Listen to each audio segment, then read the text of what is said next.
Everyone, কেমন আছেন সবাই? আশা করি সকলে ভালো আছেন। আমি আলহামদুলিল্লাহ অনেক বেশি ভালো আছি। তো আমি কিন্তু চলে আসলাম আরও একটি ব্র্যান্ড নিউ ভিডিও নিয়ে। আজকে কিন্তু চলে আসলাম বরিশালের সবচেয়ে বিলাসবহুল লঞ্চ প্রিন্স আওলাদে। আগে গত ভিডিওতে আমি বলছিলাম যে সুন্দরবন 16, কিন্তু সুন্দরবন 16 থেকেও প্রিন্স আওলাদ লঞ্চ হচ্ছে সুবিশাল এবং অনেক বড়। এই পুরা লঞ্চটার ইন্টেরিয়র ভিডিওগুলো দেখতে হলে সম্পূর্ণ ভিডিওটি যদি শেষ পর্যন্ত দেখবেন, আই হোপ ভিডিওটি এনজয় করবেন। তো ভিউয়ার্স, আমি কিন্তু এখন লঞ্চের মিড পয়েন্টে আছে এবং আমার পিছনে দেখতে পাচ্ছেন কিন্তু এই যে পাতারহাট থেকে একটা লঞ্চ আসলো, পাতারহাট ইলিশা থেকে।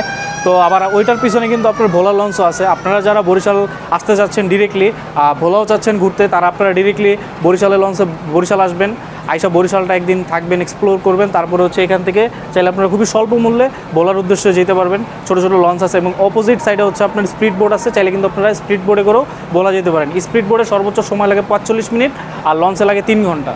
তো আমি এখন যে জায়গাটা অবস্থান করতেছি এগুলো হচ্ছে আপনার 2x2 ফরমেশনের কেবিনগুলো। এখানে আপনি সিঙ্গেল কেবিন পাবেন, ডাবল কেবিন পাবেন, আর খুবই চমৎকার এগুলোর পরিবেশ। এবং এখান থেকে কিন্তু আপনারা চাইলে যে আমার পিছনে যে চেয়ারগুলো দেখতেছেন, এগুলো দিয়ে আপনারা কিন্তু চাইলে নদীর ভিউটা উপভোগ করতে করতে ঢাকা শহর চলে যেতে পারেন।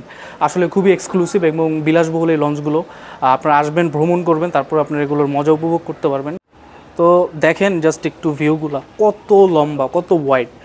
এখানে মনে করেন 100-র উপরে কেবিন আছে, জাস্ট একটু দেখেন। এখানে কিন্তু আপনারা এই কেবিনগুলো ভাড়া নিয়ে এই সাইডের ভিউ উপভোগ করতে করতে তারপর ঢাকা থেকে বরিশাল যেতে পারেন বা বরিশাল থেকে ঢাকা আসতে পারেন। এই সাইড গেল তো এই পার্ট। আর জাস্ট এখান থেকে একবার তাকায় দেখেন, মানে যত দূর চোখ যাবে শুধু কেবিন আর কেবিন। জাস্ট দেখেন একবার কত বড়, মানে এই পাশ থেকে ওই পাশে হাইটা যেতে হলেও আপনার 1 থেকে 1.5 মিনিট টাইম লাগে, এত বড় লঞ্চ। আর এখানে কিন্তু আপনার ওয়াশরুম আছে, বেসিং আছে, খুবই চমৎকার। এক কথায় ভাই অসাধারণ সকল ফ্যাসিলিটিস এই লঞ্চে আপনারা পাবেন। জায়গায় জায়গায় আপনার খাবারের পানির ফিল্টার দেওয়া আছে। আমি জাস্ট এগুলো আপনাদেরকে একটু দেখাই দিই। এই যে দেখেন, এখানে কিন্তু এই যে খাবার পানির ফিল্টার দেওয়া আছে, আপনারা চাইলে এখান থেকে খাবার পানি সংগ্রহ করতে পারেন। কেবিনের সামনে সামনে এরকম দেওয়া, ময়লা ফালানোর জন্য ডাস্টবিন দেওয়া আছে, এমার্জেন্সির জন্য এগুলো দেওয়া আছে আপনার কেবিনের সামনে। তারপরে যে এখানে টেবিলও দেওয়া আছে, আপনারা চাইলে এগুলো এখানে পাট করে বসে করতে পারেন।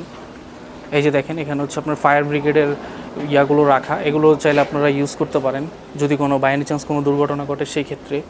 এই যে দেখতে পাচ্ছেন এখান থেকে নদীর ভিউটা।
কিন্তু দেখতে পাচ্ছেন লঞ্চের ছাদ, এটা কিন্তু ছোটোখাটো একটা প্লেগ্রাউন্ড বলা যায়। এখানে কিন্তু ফুটবল, ক্রিকেট সবই খেলতে পারবেন।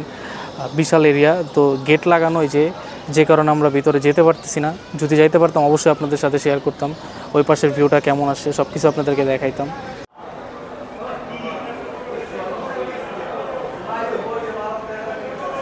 এটা হচ্ছে লঞ্চের ডেক। এখানে কিন্তু চাইলে আপনারা যারা নিম্ন মধ্যবিত্ত শ্রেণীর লোকেরা আছেন তারা এখানে এখানে কার্পেট বিছানো আছে, ঢালা বিছানোর মতো। এখানে চাইলে আপনারা বসে ঢাকা ট্রাভেল করতে পারেন। এখানে পার পার্সনের ভাড়া সর্বোচ্চ 404 টাকা করে সম্ভবত দেখলাম যতটা।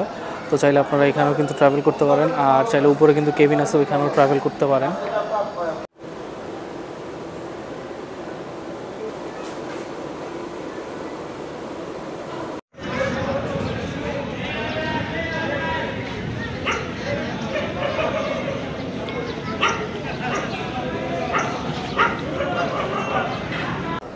তো ভিউয়ার্স, আজকের ভিডিওটা ছিল এই পর্যন্ত। দেখা হবে আরও কোনো একটি ব্র্যান্ড নিউ ভিডিওতে। সে পর্যন্ত সবাই ভালো থাকবেন, সুস্থ থাকবেন। আল্লাহ হাফেজ। এবং আমার ভিডিওটি যারা ইউটিউব চ্যানেল থেকে দেখতেছেন অবশ্যই চ্যানেলটি সাবস্ক্রাইব করবেন অ্যান্ড বেশি বেশি কমেন্ট করবেন। আর যারা আমার ভিডিওটি ফেসবুক পেজ থেকে দেখতেছেন অবশ্যই আমার ফেসবুক পেজটিতে একটা করে ফলো দিয়ে রাখবেন।